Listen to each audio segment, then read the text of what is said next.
ఏం చేసావురా భోజనానికి? తను ఏంటండి స్పెషల్స్ ఈరోజు?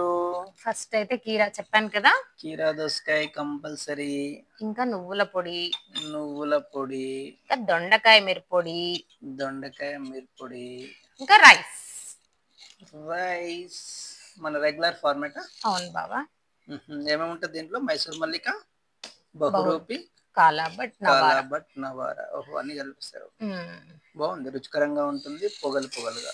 ఇంకా ఈ రోజు స్పెషల్ వచ్చేసి ఇదే బాబా, వెజిటేరియన్స్ కి హై ప్రోటీన్ ఉండే ఫుడ్ ఓహో, అన్నమాట. చెన్నా కర్రీ ప్రిపేర్ చెన్నా చేసా. కర్రీ ప్రిపేర్ చేసావా?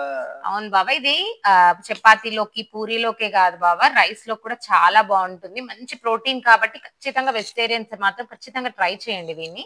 సో వీక్లీ వన్స్ మనకు పప్పు చేసుకునే అలవాటు ఉంటది కదా, ఇలా చెనా కర్రీ కూడా రాజ్మా గాని చేసుకుంటాం. చెన్నా గాని ఇలా చేస్తే చాలా బాగుంటుందండి. రుచికరంగా ఉంటుంది, ఇదిగో ఆరోగ్యంగా అందులోకి ఉంటుంది. ఆనియన్స్ టేస్ట్ చూసి ఎలా ఉందో చెప్పేసేయాలి. ఫస్ట్ నేను ప్లేట్ చూస్తే చాలా బాగుంది.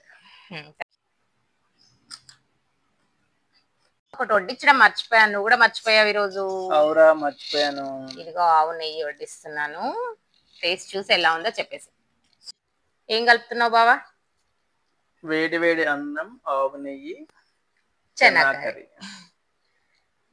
అన్నంలోకి బాగుంటుందా? అద్భుతంగా ఉంది. ఆహా, నిజంగానా?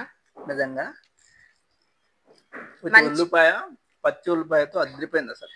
మంచిగా వెజిటేరియన్స్ కి ఏంటి అంటే ప్రోటీన్ సోర్స్ అండి. చెన్నా కూడా ఒక్కొక్కసారి ట్రై చేసేయండి, పిల్లలు కూడా ఎంజాయ్ చేస్తారు. ఆ రోజు చపాతీ చేయండి, పూరి చేయొద్దు అనుకుంటే, ఆయిల్ కాదనుకుంటే చపాతీ చేసేసేయండి. ఇలా రైస్ లో కూడా చాలా ఎమ్మీగా ఉంటుంది. చాలా బాగుందిరా, సూపర్ గా ఉంది. Thank you. Enjoy your meal. అద్భుత.